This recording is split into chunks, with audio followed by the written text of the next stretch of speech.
Hey mes Phoenixous, ici le Phoenix. Aujourd'hui, retour sur le tome 32 de Kingdom.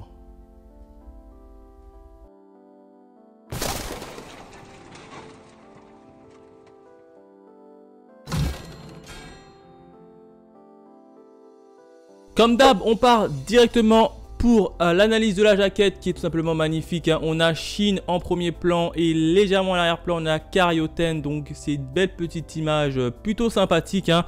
Quatrième de couverture, on a qui? On a le fameux roi Elsei qui se tient debout et prêt à attendre, j'ai envie de dire, l'armée de Riboku.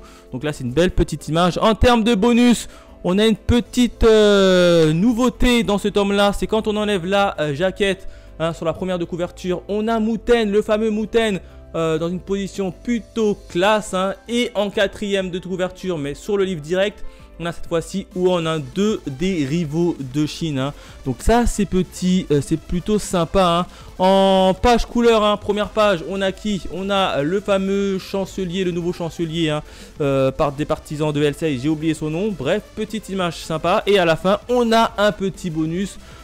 Classique, hein, petit bonus bande dessinée un peu hors série. Bien évidemment, on a comme d'habitude à l'avant du tome la présentation des différents personnages des mangas, personnages principaux de la série comme d'habitude.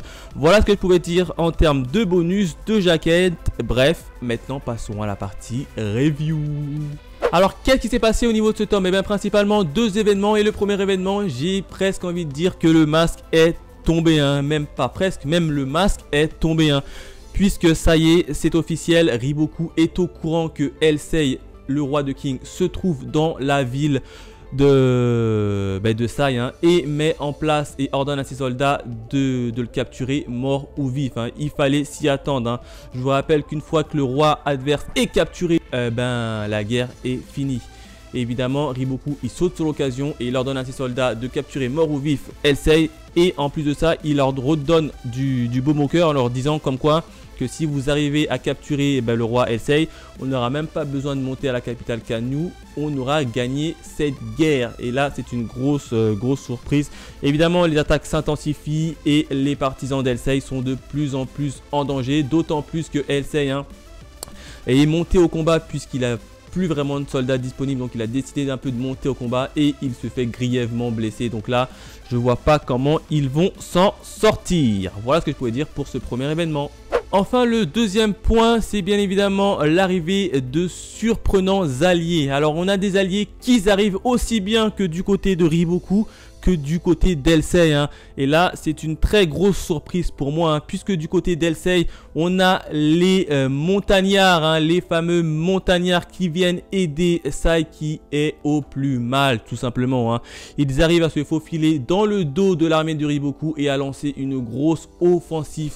Hein. Donc là, c'est une grosse prouesse. Hein. Les montagnards, hein, les fameux montagnards emmenés par leur reine Yatomoa, je crois que c'est comme ça qu'elle s'appelle, elle a un nom assez compliqué, intervient dans la guerre aux côtés d'Elsei et commence à repousser bien évidemment les guerriers de Riboku. Alors du côté de Riboku, on a qui arrive, il fallait s'y attendre, hein. On l'attendait tous, c'est bien évidemment Uken a fait son apparition et stoppe justement l'armée des montagnards, on va dire quasiment à lui seul. Hein. Il arrive quand même à stopper les montagnards qui sont réputés quand même assez costauds et assez virulents.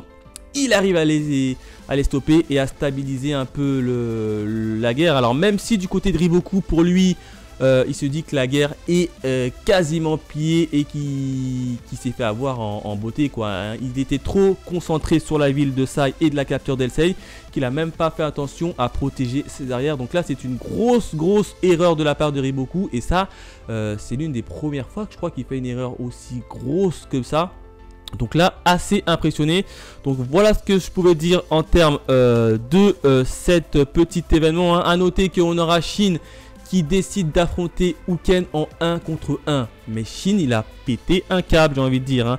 On se rappelle tous que Uken, c'est quand même un Bunshin. Hein. Vous savez, c'est quoi un Bunshin? Et là, t'as Shin qui veut l'affronter en 1 contre 1, mais il a perdu les pédales. Hein. Voilà comment ça se finit. Donc, j'ai vraiment hâte de voir tout simplement comment Shin va s'en sortir face au Bunshin Uken. Voilà ce que je pouvais dire en termes d'événements sur le tome 32, hein. Bien évidemment, c'était une grosse surprise, hein. Les montagnards qui arrivent et qui donnent un coup de main au peuple de Sai. Et bien évidemment, Uken qui arrive de l'autre côté, sans oublier que notre ami Shin tente de lui barrer la route. Donc j'ai vraiment hâte de savoir qu'est-ce qui va se passer, hein. D'autant plus qu'on n'a toujours pas eu de nouvelles de Muten, hein. Alors je sais pas si Muten il est vivant ou mort. Mais donc là du coup pour le prochain mort, je pense que la reine des montagnes va perdre la vie face à Uken, hein. Je pense que on n'a pas le choix, hein. Je pense que vraiment du côté de Shin, malgré l'arrivée du peuple de montagne, il y a quand même en face Uken qui va faire quand même des ravages. Et je pense que la reine des montagnes perdra la vie dans le prochain tome. Voilà ce que je pouvais dire en termes d'événements, hein. Si je devais le noter, je devrais lui mettre la note de 5 sur 5 comme étoile, hein. Je suis obligé, mes amis. Kingdom, c'est une très belle lecture. Voilà, n'hésitez pas à me dire dans les commentaires si vous aussi vous appréciez Kingdom. Dites-moi tout sur le tome 32. Bref, dites-moi tout en commentaire. Quant à nous, on se retrouve à très vite pour de nouvelles aventures. Allez, bye mes Phoenixous.